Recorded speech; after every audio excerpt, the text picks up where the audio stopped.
This week, he took us to the moon, now he rests with the stars.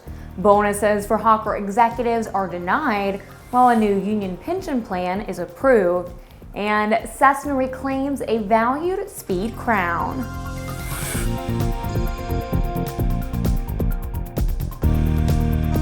I'm Ashley Hale. Welcome to the Tuesday bi-weekly edition of Airborne here on Aero-TV. As we were wrapping up today's edition of Airborne, our newsroom got a late-breaking story. Tom Patton is here to report. At a meeting held Monday in Washington, D.C., the NTSB determined that the separation of a trim tab from the vertical stabilizer on Jimmy Leeward's modified P-51D Galloping Ghost was the probable cause of the accident that fatally injured Leeward and 10 people on the ground at Reno last September. The board said that modifications to Leeward's plane resulted in reduced stiffness in the elevator trim system and ultimately led to aerodynamic flutter at racing speed that broke the trim tab linkages, resulting in a loss of controllability and the eventual crash. The board said that contributing to the accident were undocumented and untested major modifications made to the airplane, as well as the pilot's operation of the airplane in the unique air racing environment without adequate flight testing. The modifications, designed to increase speed, included shortening of the wings, engine modifications, and other aerodynamic changes, including the incidences of horizontal and vertical stabilizers. The board did not make any additional safety recommendations at Monday's meeting and reclassified many of those that had been made previously as being satisfactorily dealt with. For Airborne, I'm Tom Patton. No one has been able to look at the moon quite the same after the events of July 20th, 1969. The first man to walk on the moon, Neil Armstrong, passed away Saturday afternoon as a result of complications following recent coronary surgery at the age of 82. And he holds as firm a place in history as any man.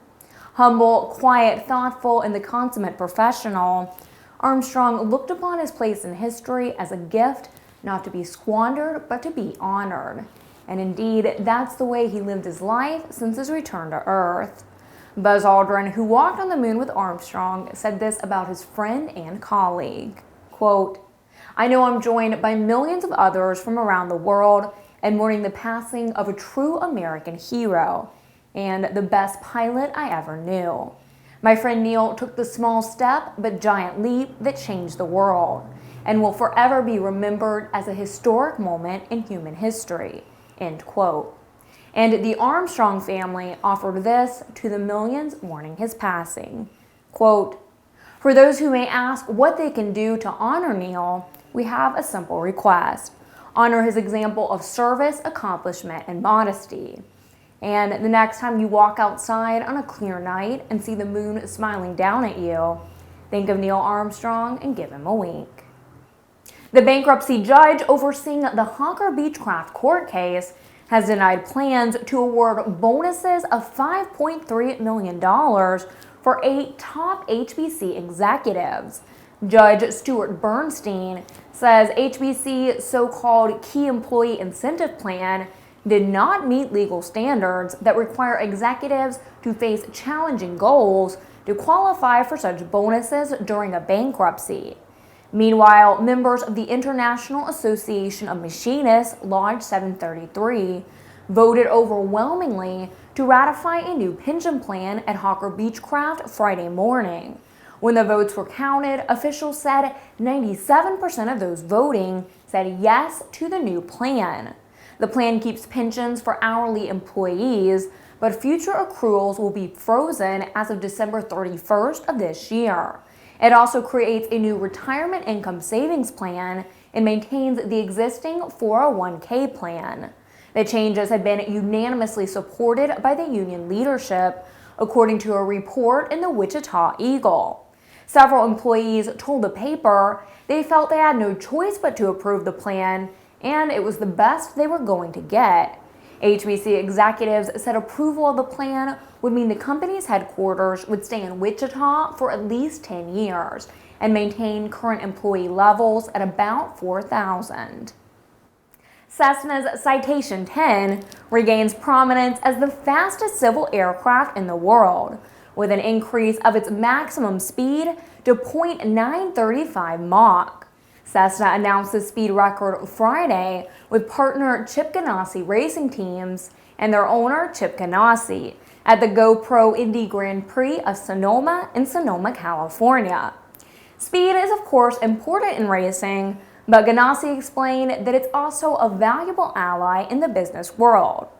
My teams compete in nearly 70 races a year, and I try to make it to as many as I can, said Ganassi. The races might be on the same weekend and sometimes even on the same day and 1,000 miles apart. So, like any business owner, time is one of my most valuable assets. This airplane shrinks the map for me and has become a vital piece of my business. You're watching Airborne. In a moment, a unique $100 hamburger fly-in and fundraiser. Since its inception, Redbird Flight Simulations has been dedicated to developing new training technologies and processes in an ongoing effort to make aviation safer, more affordable, and more accessible. Consider Redbird's flagship flight training device, the FMX, a superior quality, full-motion, feature-rich advanced aviation training device priced with real-world flight training organizations in mind. With standard features that are anything but standard, such as wraparound visuals, a fully enclosed cockpit, quick change configurations, scenario-based training compatibility, and of course, an electric motion platform, the FMX serves up a level of realism that is simply unavailable in other training devices on the market.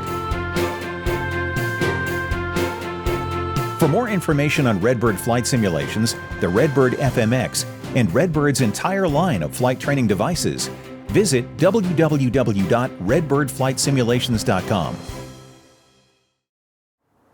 Welcome back. If you'd like to suggest a story for Airborne, Aero-TV, our website, or podcast, send us an email to news-by@aero-news.net. Lee Bottom Flying Field, a near legendary airport favored by grassroots aviators the world over, will hold a $100 hamburger tornado relief fundraiser fly-in on September 29, 2012. On March 2, 2012, the airport suffered a direct hit by a tornado, and the results weren't pretty. When the winds died, every piece of equipment and every building was either damaged or destroyed. Soon after, it was realized the facilities no longer existed to host their well-known annual fly-in, the Wood Fabric and Tail Wheels fly-in. This gave rise to the ideal of a much-needed fundraiser. Playing on one of aviation's most well-known themes, the fundraiser is really quite simple. Attendance is $100, and once inside, anyone attending is eligible to receive a free hamburger made by the Friends of Lee Bottom.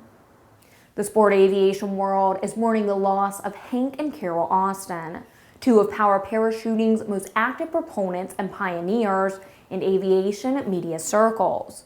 The two were killed Friday when their tandem PPC went down in an area known as Test Hill and Golden Township, Michigan. Hank and Carol were pioneers in both the affordable flying community as well as the host of one of the earliest sport aviation video programming efforts dedicated to the community. Known as Flightline Television, the couple produced well over 100 episodes of the series that was available on cable TV, videotape, and later offered online. Collectively, they also operated the Shelby Paraflight School, specializing in PPC training in Shelby, Michigan. With nearly 40 years dedicated to sport aviation, theirs was a contribution that was both profound as well as hard to match. They will surely be missed.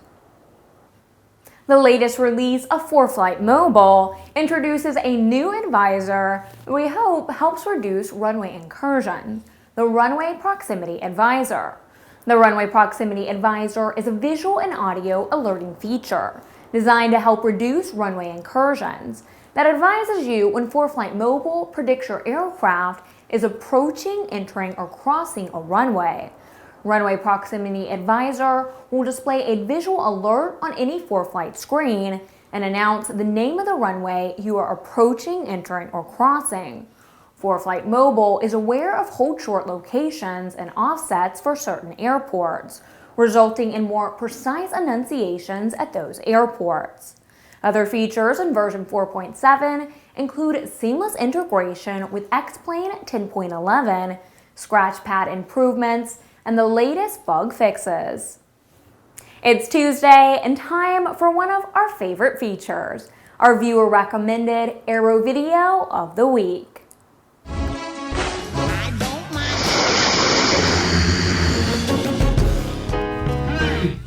3, 2, 1, ignition!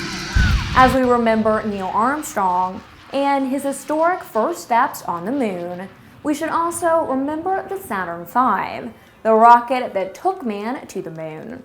In today's AVW, we enjoy the launch of model rocketeer Steve Eves' 1/10th scale Saturn V, and can remember how it used to be. You'll find this video on YouTube if you search for Steve Eves' Saturn V launch. Divers have discovered the wreckage of a Vought A7C Corsair II, which was involved in a mid-air collision during a training mission in 1974.